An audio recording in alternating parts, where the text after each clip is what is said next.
Halo Genzilicious, balik lagi sama aku Iza Zara, masih di Happy Talk with Liputan Sumbawa. Jadi malam hari ini Iza kedatangan bintang tamu yang Iza tunggu-tunggu tuh sebenarnya udah lama banget teman-teman. Lama banget, ini akhirnya Iza kesampaian di hari ini, di malam minggu ini. Iza happy banget kedatangan Bapak Nur Syafruddin dari Ketua Tim Pencegahan dan Pemberdayaan Masyarakat Badan Narkotika Kabupaten Sumbawa. Bener ya Pak ya? Benar. Badan Narkotika Nasional Kabupaten Sumbawa. Oh iya, BNN Kabupaten Sumbawa ya lebih khususnya. Bapak, kalau Iza boleh tahu, Bapak udah berapa lama sih di dalam dari ketua ini, ketua tim ataupun berkecimpung dalam tim ini deh? Berapa lama kira-kira Pak? Ya, saya diangkat sebagai, kalau sebelum jadi ketua menjadi kepala seksi sebenarnya. Oh, kepala seksi. Ya. Tetap pencegahan dan pemberdayaan masyarakat sejak tahun 2016. Waduh, lama ya Pak ya? Alhamdulillah. Oh, udah berkecimpung di tim itu tuh udah lama. Terus diangkat menjadi ketua tim itu kapan Pak? Sejak 2016 juga. Sejak 2016 itu. Menurut Bapak gimana sih anak-anak yang masih sekolah nih, tiba-tiba udah jadi pecandu gitu loh Pak? Ini mohon maaf ya teman-teman, maksudnya ini karena Bapak di sini nih, jadi aku pengen tahu aja gitu, pengen tanya-tanya gitu. Kalau kita bicara masalah narkoba memang cukup luas ya. Anak-anak menjadi korban penyalahguna narkoba ya, hasil survei kita BNN itu tidak lepas dari permasalahan di dalam keluarga. Oh, faktor utamanya sebenarnya di situ ya Pak? Utamanya di keluarga. Saya kira selama ini lingkungan pertemanan loh Pak Adalah bagian terkecil. Oh, itu lebih terkecil ya ternyata ya? Oh, ternyata selama ini saya salah ya.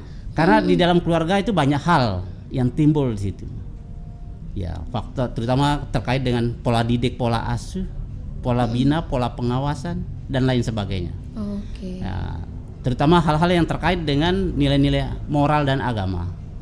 Hampir rata-rata anak-anak kita yang terpapar narkoba, ya mohon maaf, terkait dengan masalah ilmu agama agak minim. Oh, seperti itu. Ya. Selain itu juga faktor keluarga yang kalau di kita Sumbawa yang paling banyak kita temukan adalah akibat perceraian. Oh, berarti teman-teman yang broken home nih sebenarnya yang kena narkoba tuh itu ya Pak ya? Faktor utamanya karena broken home. Yang paling tinggi kita temukan itu faktornya karena perceraian. Kenapa? Tatkala orang tua bercerai, anak memiliki stres tinggi. Iya benar. Mau ikut bapak ada ibu tiri, mau ikut ibu ada bapak tiri. Dia akan menjadi bingung, tingkat stresnya tinggi, sehingga ujung-ujungnya ya korbannya adalah anak gara-gara orang tua bercerai. Tanpa sadar. Tanpa kita sadari. Tanpa kita sadari. Sebenarnya yang berdampak itu paling banyak di anak. Akibatnya orang tua paling tidak kasih sayang sudah berkurang, kedekatan emosional dengan anak berkurang karena sudah ada kehidupan baru. Iya. Apalagi ketika orang tua itu ternyata punya anak lagi ya Pak ya? Iya. Banyak faktor. Oke. Karena broken home nih sebenarnya faktor yang paling utama yang menyebabkan ya Pak ya. Iya. Tapi tadi ada kalimat-kalimat yang Bapak bilang orang anak-anak ini kurang dikasih nilai-nilai agama dalam ini kesehariannya. Oke Pak, Iza pengen tahu deh Pak, banyak nih orang tua yang strict parents gitu kita sebutnya ya, kayak terlalu mengekang anaknya, kayak kamu nggak boleh gini, kamu nggak boleh gitu. Tapi ternyata dia di belakang orang tuanya adalah seorang pencandu tuh Pak. Itu gimana Pak? Artinya dia masuk dalam pola komunikasi. Oke. Iya. Ada komunikasi yang tidak efektif antara orang tua dan anak.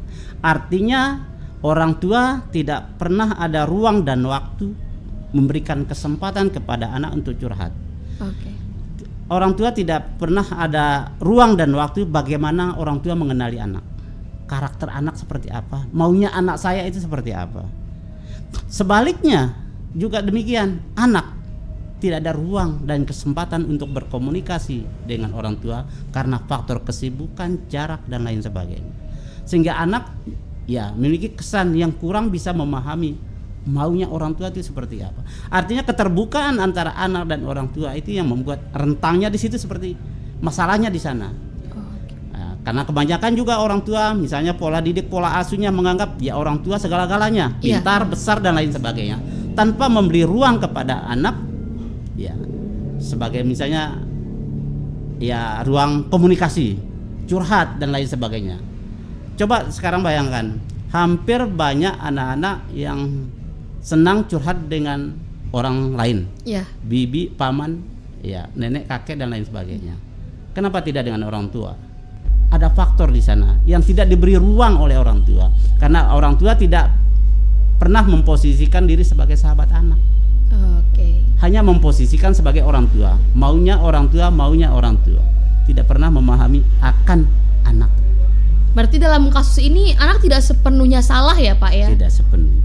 Oke, karena memang tanpa mungkin orang-orang tua di luar sana mungkin mereka kurang sadari ya bahwasannya kayak mereka tuh ingin menjadi orang tua yang baik gitu loh buat anaknya, tapi dengan cara yang seperti itu membuat anak-anak tuh kayak aku tuh nggak dikasih kebebasan loh ma, aku tuh nggak dikasih kebebasan loh pa. Jadi buat anak-anak yang seperti itu kayak kurang percaya diri nggak sih Pak? Bisa menjadi faktor, ya, sehingga ya ujung-ujungnya kan anak-anak menjadi terpapar narkoba ya karena stres, dia tidak ada komunikasi. Karena stres ini bukan berarti hanya orang gila, Iya. tapi bagaimana dia diberikan ruang, ya, Mengelola untuk emosionalnya. mengelola emosional, Benar ya. banget. Ya. Karena seperti pola komunikasi, ya orang tua semuanya baik, pada dasarnya baik, mungkin cara dan tekniknya atau gaya komunikasinya. Contoh sekarang, anak kita sedang main HP atau nonton film atau sedang apa saja.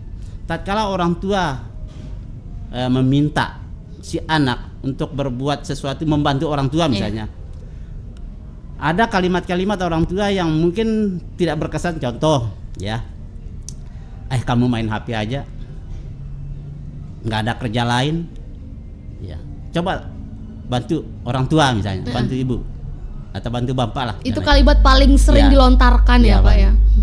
Nggak ada arti-artinya dan lain sebagainya.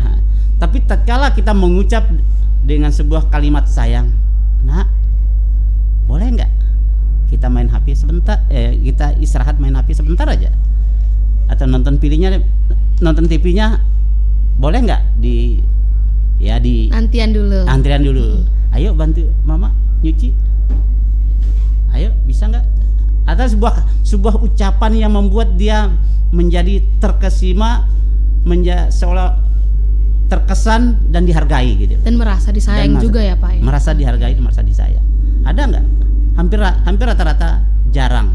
Karena orang-orang yang bermasalah seperti itu, anak-anak yang kita temui. Tapi kalau orang-orang sukses pasti punya gaya ya komunikasi dengan anaknya yang sesuai dengan harapan. Tapi Bapak pernah nggak sih menemukan sebuah kasus di mana anak ini Pak, ternyata dia nih lahir dari keluarga yang baik loh Pak. Orang tuanya baik, keluarganya baik, lingkungan pertemanannya baik. Tapi dia terkena paparan dari narkoba itu sendiri, ada nggak Pak? Banyak sekali. Banyak juga? Ya. Oke, ini alasannya apa sih Pak? Terakhir kemarin, ya kalau beberapa tahun yang lalu, ya karena faktor ya dengan orang tuanya cukup jauh, sama-sama orang tuanya memiliki pekerjaan, ya cukup jauh, sehingga komunikasi dengan anaknya jarang. Padahal segala sesuatu yang diminta oleh anak selalu dipenuhi. Ternyata adalah kasih sayang yang Berlebihan. bukan, kurang. Oh, kasih yang kurang. Ya. Kemudian yang terakhir kemarin luar biasa, ya perhatian orang tuanya terhadap si anak. Saya tanya, anak apa yang kamu tidak pernah dipenuhi tatkala mau meminta? Tidak ada satupun. Oh, dipenuhi semua kebutuhannya. Semua dipenuhi. Apa yang terjadi? Tidak ada waktu untuk saya. Oke. Kurang dekat, ya secara emosional, secara batin, ya karena kesibukan orang tua. Saya butuh beliau, bukan barangnya, kata si anak. Oke Pak. Tapi kenapa ke narkoba Pak? Kan ada teman-temannya, keluarganya yang bisa merangkulnya, memeluk dia. Ada sesuatu, kalau yang kemarin yang terakhir anak sekolah SMA ya, dia tidak tahu apa sebenarnya yang terjadi pada dirinya sehingga menjadi bagian dari korban. Oke. Ya salah satu tadi. Terus yang lain juga berbeda, sama-sama berbeda karena ya pengawasan yang mungkin istilahnya kalau orang Sumbawa itu ya ada istilah pasatotang, saling mengingatkan, saling, kalau orang tua ya fungsi pengawasan itu kurang. Tidak pernah kita ditanya katanya bergaul dengan siapa dan di mana. Oke, orang tua membebaskan ya. Sementara si anak butuh itu, butuh perhatian lewat sebuah komunikasi seperti itu. Kita tidak pernah ditanya dari mana, bergaul dengan siapa, dan lain sebagainya. Sementara si anak ini butuh ini untuk memudahkan pintu masuk komunikasi. Oke. Tapi mungkin orang tua berpikir, Pak, oh saya percaya kok anak saya baik-baik. Karena mungkin si orang tua nih merasa bahwa aduh anak saya udah gede kok, nggak perlu saya ini deh, nggak perlu saya kontrol. Saya tahu ini anak baik, dia bisa jaga pergaulan. Hampir semuanya seperti itu. Hampir semua seperti Hampir itu. Hampir seperti itu. Dan mereka tidak tahu ya sebenarnya terjadi dalam anaknya ya. Karena tidak ada ruang untuk anaknya curhat. Paling tidak, nak, kamu bergaul dengan siapa? Tadi apa saja yang kamu lakukan? Apakah ada teman-temanmu yang baik? Terus kamu tanggapi gimana dan lain sebagainya. Hampir tidak ada ruang komunikasi. Anak ingin curhat tapi tidak diberi kesempatan ruang gitu. Iya, benar. Ya, mereka pingin sebenarnya. Makanya ada beberapa anak yang senang dengan keluarga lain seperti nenek, paman. Kenapa tidak kurang senang dengan orang tua? Ada apa? Kalau kita ingin bertanya kembali, kenapa lebih senang anak saya lebih senang dengan orang lain, dengan kakeknya, dengan neneknya, dengan pamannya? Kenapa kurang senang dengan saya? Ada apa? Seharusnya orang tua itu bertanya. Saya lebih dekat, tapi tidak pernah dimanfaatkan ruang seperti itu. Harusnya risau ya para orang tua ya. Tapi karena mereka rasa kayak, oh gak apa-apa ini sama neneknya, sama pamannya, gak justru apa-apa. Bangga kan? Bangga. Iya, anak saya kenal loh sama keluarganya. Tapi ternyata tidak dekat sama orang tuanya sendiri. Aduh, itu ya pas sebenarnya polemik yang paling banyak yang dirasakan oleh teman-teman Gen Z dan teman-teman yang terpapar narkoba itu ya Pak ya. Seharus lebih banyak dengan orang tua ketimbang dengan orang lain. Seharusnya. Ya hampir kita temukan anak-anak yang terpapar narkoba seperti itu. Jauh.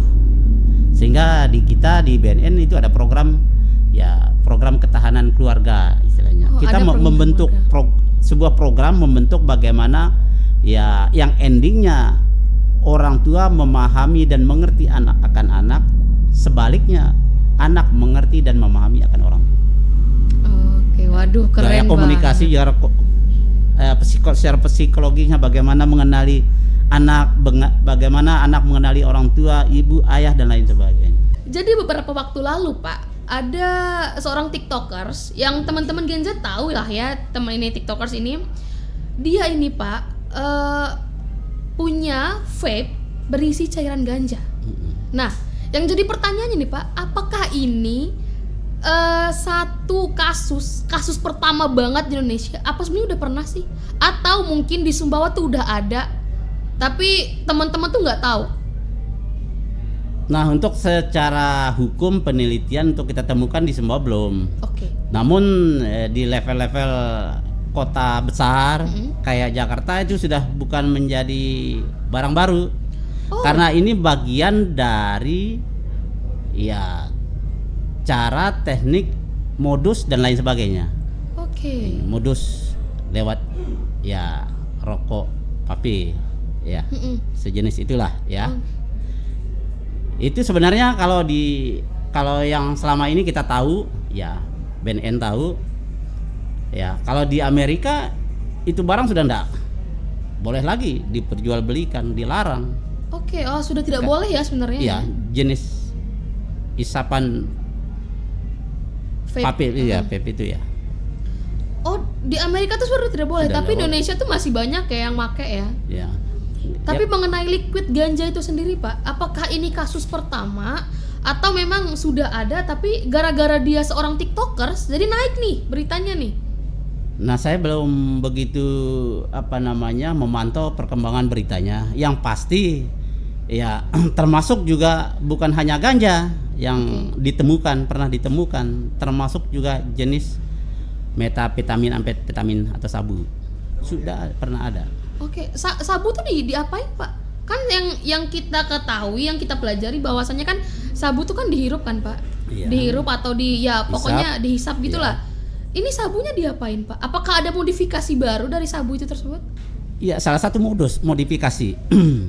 Karena ya sabu itu selain dihisap, kalau malah yang terakhir kemarin adalah dalam bentuk cair yang bisa diminum. Karena pernah salah satu ya berita ibu kota dulu penangkapannya lewat minuman. Oh, sabu itu dilarutkan di minuman ya? Ya. Waduh, Bapak saya shock sih sebenarnya Pak. Nah, itu juga menjadi kekhawatiran kita. Tidak hanya dihisap, tapi diminum. Waduh. Tapi nggak tahu perkembangan sekarang yang terakhir seperti apa gitu loh. Karena kemasan air putih, Iya. ya pernah ditemukan di sebuah lokasi di wilayah ibu kota negara. Oke. Ya. Bapak saya, aduh, kenapa seiring berkembangnya zaman nih narkoba tuh makin banyak modifikasinya ya? Makin banyak modus. Yang saya tahu, yang kita tahu dulu ya, ganja itu dilinting, dijadikan rokok, itu yang kita tahu. Terus datanglah sebuah berita ganja itu dijadikan liquid vape. Terus ini lagi sabu lagi, yang biasanya dihirup atau di apapun itu tiba-tiba dicampur dengan minuman. Waduh. Pak saya Gen Z nih kayak makin kita dari BNN justru sekarang makin waspada begitu tinggi karena bisa dimodifikasi dalam bentuk lain. Oke. Dikonsumsi dalam bentuk lain. Oh, sama seperti ini Pak. Pernah ada berita udah lama banget ini permen Pak yang Bapak tahu kan gambar-gambar itu yang ditaruh di lidah. Nah, seperti itu kan Pak. Iya. Itu sebenarnya tuh apa sih Pak, yang kertas atau permen gitu itu sebenarnya apa sih? Ya ada kandungan zat di sana. Ya. Kan banyak sekarang makanan juga bisa. Oke. Ya makanan-makanan untuk anak-anak biasanya kan ya termasuk juga permen yang ditemukan. Banyak hal ya yang bisa mereka lakukan, modus-modus operandinya memang luar biasa. Gerakannya para bandar dan pengedar ini luar biasa. Nah, untuk itu kita butuh ya kerjasama semua elemen bangsa. Bagaimana terutama keluarga, bagaimana mempertahankan keluarganya dari ancaman narkoba. Dan itu dijualin di sekolah-sekolah ya Pak ya? Sempat beberapa waktu yang lalu ya modus-modus seperti itu banyak tersebar di lingkungan pendidikan. Aduh. Ini generasi emas bangsa loh Pak, yang mereka giniin loh Pak. Yang kan permen yang disukai oleh anak-anak. Iya benar. Berarti kan tidak hanya dihisap kan? Iya. Lewat permen, makanan dan minuman bisa kan? Waduh, bahaya sih kalau misalkan emang targetnya udah anak-anak yang masih sekolah, apalagi SD kan, aduh udah bahaya banget sih Pak. Jangan mimpilah ada keluarga kita yang menjadi bagian. Aduh, nauzubillah min zalik. Hancur. Aduh, hancur keluarga, hancur saya, ekonomi, hancur segala-galanya. Nah, ini Pak. Mereka menjajakan itu pasti kan dengan harga murah kan Pak? Yeah. Dengan harga yang bisa mudah dibeli sama anak-anak lah, mudah dijangkau ya. sama anak-anak lah Pak. Gini, mereka dapat untung nggak sih Pak? Kan kita kan tahu kan Pak, orang kan pada yang penyabu-nyabu itu, bandar-bandar itu segram tuh udah berapa ratus ribu. Iya. Nanti tuh yang berapa gram berapa ratus ribu, berapa puluh juta gitulah. Nah, tapi ini loh Pak, makanan apa tuh dijual dengan harga 1.000 2.000. Itu tuh mereka tuh apa sih Pak tujuannya? Mereka nggak dapat untung. Nah, modus yang kami temukan memang sengaja mereka untung itu dapat dibayar, biasanya gratis. Karena kenapa sasarannya generasi muda terutama anak-anak usia SD SMP. Iya. Masa mereka memetik ya pengguna ini nanti panjang, rentan waktunya panjang. Oke. Bayangkan kalau mereka usia SMP sampai SMA mereka menggunakan berapa tahun. Disitulah keuntungannya mereka. Investasi mereka, sistemnya investasi juga. Oh, seperti itu. Ada sistem investasi. Kalau dulu yang kita temukan tuh ya seperti itu, sistem investasi. Kalau bisa menyasar anak-anak apalagi dari SD, masa penggunaannya cukup lama. Menjadi sasaran. Nah, ya. Dari permen-permen itu Pak, dari permen-permen itu, dari modus yang digunakan lah. Nah, otomatis kan anak-anak tuh membeli dan mencoba.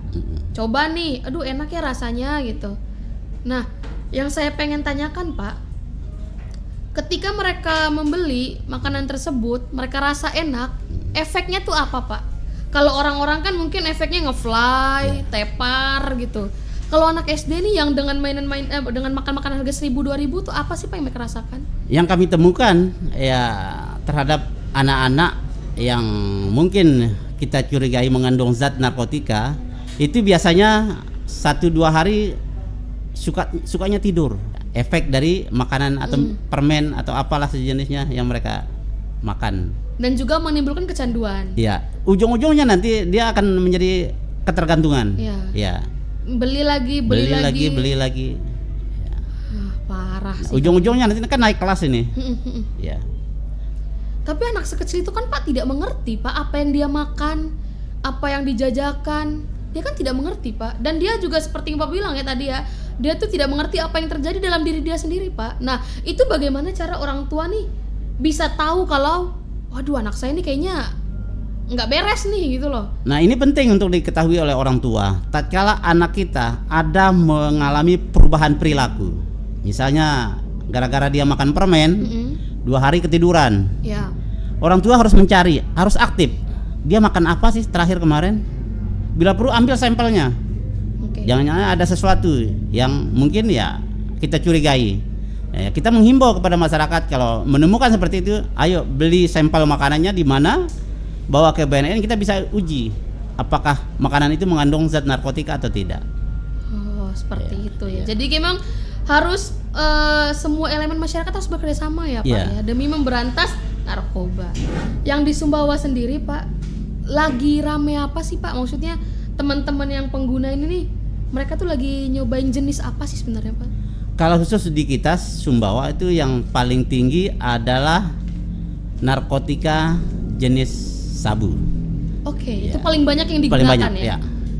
Penggunanya tuh Pak, yang paling kecil dari usia berapa hingga berapa? Kami sempat menemukan kasus ya anak usia SD kelas 5 kelas 6 beberapa tahun yang lalu, 2-3 tahun yang lalu kami temukan. Sudah merambah sampai ke merah putih. Oke. Ya, karena kita juga melakukan layanan rehabilitasi terhadap yang bersangkutan. Ya, ada beberapa anak-anak SD yang sudah terpapar. Itu yang paling kecil ya? Ya, paling kecil. Yang paling tua deh Pak, yang Ya. bahkan udah duduk aja udah nggak bisa, masih nyabu mungkin. Bapak pernah menemukan hal itu nggak Pak? Makin banyak, bujur makin Makin dewasa. banyak. Allah. tapi kalau khusus kita Sumbawa ya paling banyak usia remaja, paling banyak. Paling banyak ya. Usia remaja. Tapi usia memang sekolah. tidak dipungkiri bahwasannya lansia-lansia ini masih menggunakan. Ada yang belum taubat. Masih ya. Itu di kota Sumbawa atau di luar Sumbawa? Kita tidak perlu menyebutkan daerahnya ya Pak. Apakah di luar Yang paling pasti banyak penggunanya? Dominannya sampai usia 50-60 masih aktif. Masih pakai. Masih pakai. Itu paling banyak di Sumbawa sini.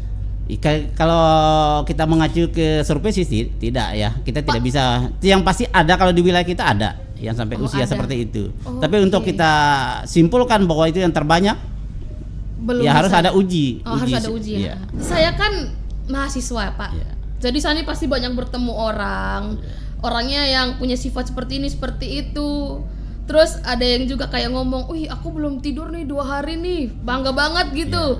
"Oh ya aku kecapean, aku kalau abis pakai ini nih aku kayak, stamina aku semangat lagi," gitu kan Pak. Nah, sebenarnya Pak, apa sih yang biasa kita lihat? Misalkan saya punya keluarga ya. Nah, bagaimana cara kita mengidentifikasi dia bahwa dia ini sebagai pengguna narkoba Pak?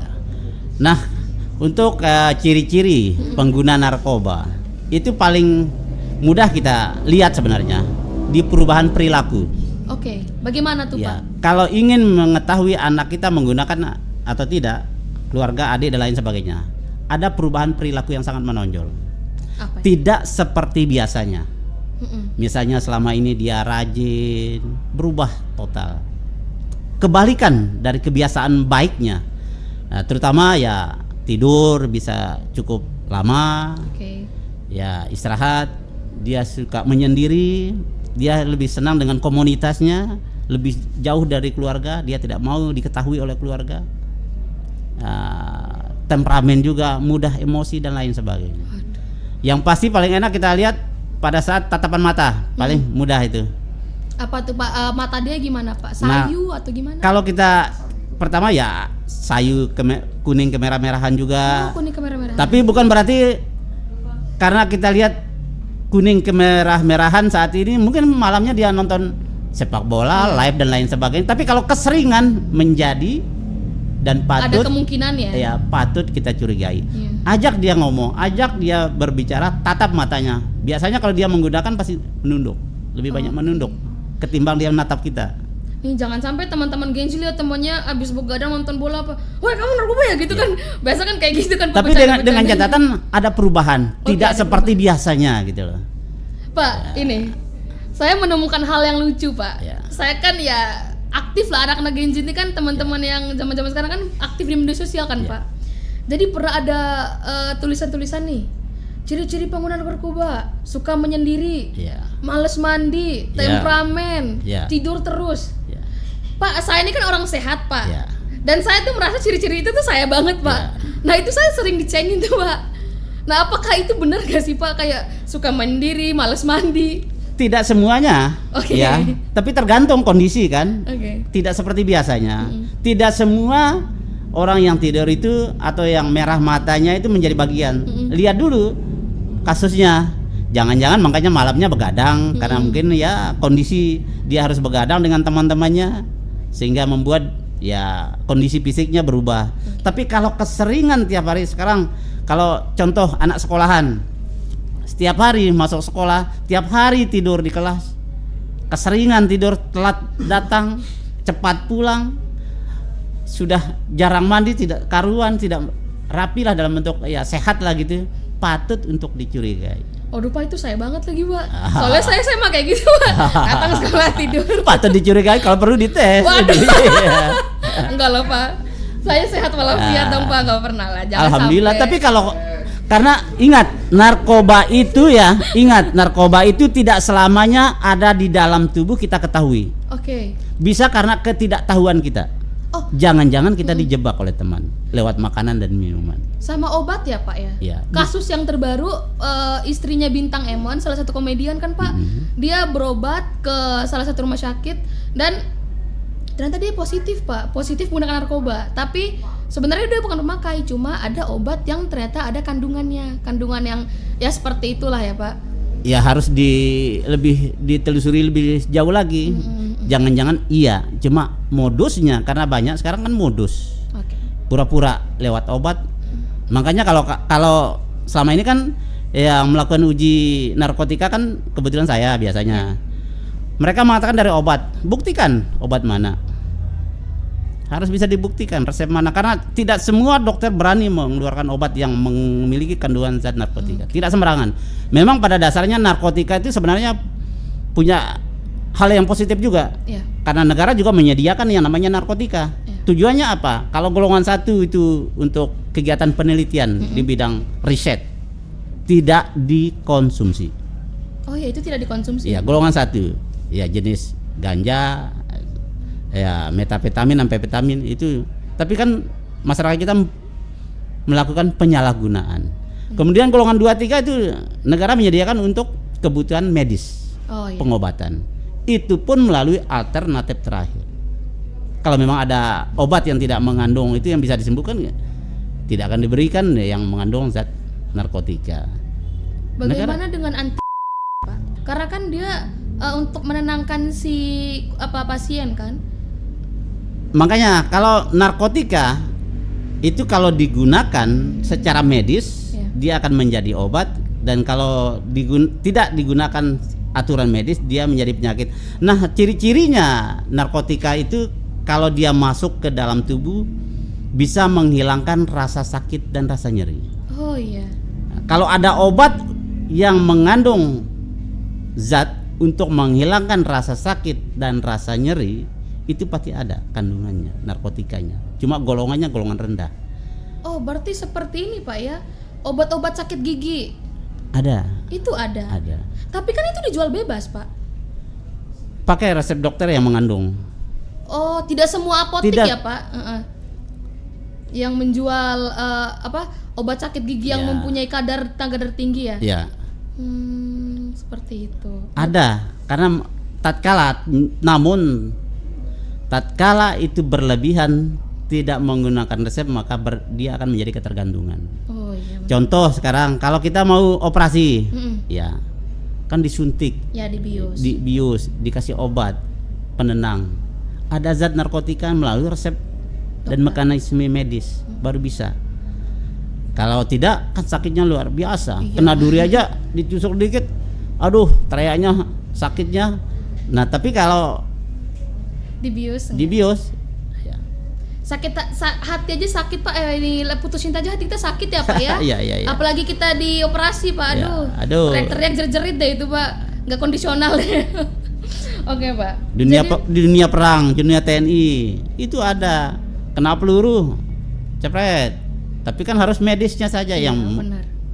menguasai. Tidak semua ya tentara itu menguasai. Ada aturannya. Jadi negara menyediakan untuk hal-hal tertentu, bukan untuk disalahgunakan. Sehingga negara yang melarang adalah penyalahgunaan, bukan orang yang berhak menguasai, bukan orang yang berhak menggunakan.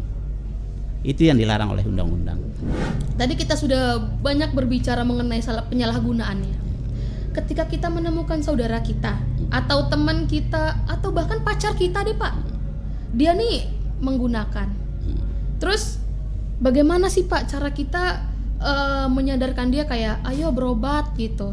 Tapi dia tuh nggak mau, dia nggak mau kayak aku nggak mau berobat, aku tidak mau direhabilitasi, aku tidak mau dianggap sebagai seorang pemakai gitu loh. Walaupun sebenarnya dia pemakai.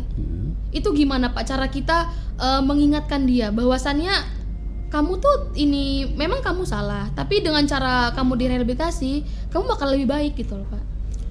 Memang tantangan buat kita ya, teman baik ya, selaku teman baik, tantangan karena tidak semua apa yang kita ucap untuk dia ya tidak semuanya bisa diterima Ya. karena itu tantangan kita. Tapi kita tidak boleh putus asa, selalu dan selalu mengingatkan, mengajak, karena salah satu ya terapi untuk mereka sembuh adalah teman baik, teman dekat. Menentukan sekali. Karena beberapa fakta di kami, makin kita jauhi dia makin menjadi-jadi, makin Oh, iya. parah. Sebenarnya para korban ini butuh orang yang sangat disayangi oleh dia. Butuh perhatian dia. Dia membutuhkan perhatian dan kasih sayang orang dekatnya. Sebenarnya. Insya Allah cepat sembuh. Nah, tapi kalau kita jauh, makin menjauh, ya dia makin menjadi-jadi dan tidak menutup kemungkinan dia akan merangkul, mengajak yang lainnya lagi. Semakin bahaya ya. Semakin bahaya. Untuk itu jangan jauhi dia, ajak rangkul. Cari aktivitas-aktivitas yang bermanfaat supaya dia lupa akan aktivitas buruknya itu. Tapi jika mereka tidak menggunakan, mereka bakal sakau kan Pak? Bakal merasa kesakitan mungkin. Ya itu hanya sebenarnya kalau saya dengar dari beberapa pengalaman teman-teman yang pecandu, Ya. ya sebuah sugesti yang sebenarnya bisa kita lawan. Tergantung Oh, iya. kita pribadi. Sebenarnya bisa dilawan. Bisa dilawan, tergantung pribadi niat kita mau melawan atau tidak. Kembali dari orang itu sendiri ya Pak? Kembali ya? ke orang dari sini. Karena sampai saat ini belum ada obat yang jitu untuk menyembuhkan yang namanya pecandu narkoba. Oke. Kuncinya di diri, Kunci diri sendiri. kunci diri sendiri. Yang utama, baru diikuti oleh ya medis, terapi-terapi lainnya. Oke. Baik terapi keluarga, Komunikasi, obat-obatan, balik lagi komunikasi, orang tua. Ya. Lingkungan menentukan sekali sebagai dia bisa menjadi orang yang produktif atau tidak. Apakah mereka yang terdampak dari kecil ya Pak, dari SD lah misalkan, ya karena orang tuanya pemakai, lingkungannya pemakai, sampai dia SMA, sampai dia kuliah, sampai dia bahkan dia sudah berumah tangga nih Pak, udah bertahun-tahun kan dia jalani itu, apakah dia bisa sembuh Pak? Kembali lagi, niat.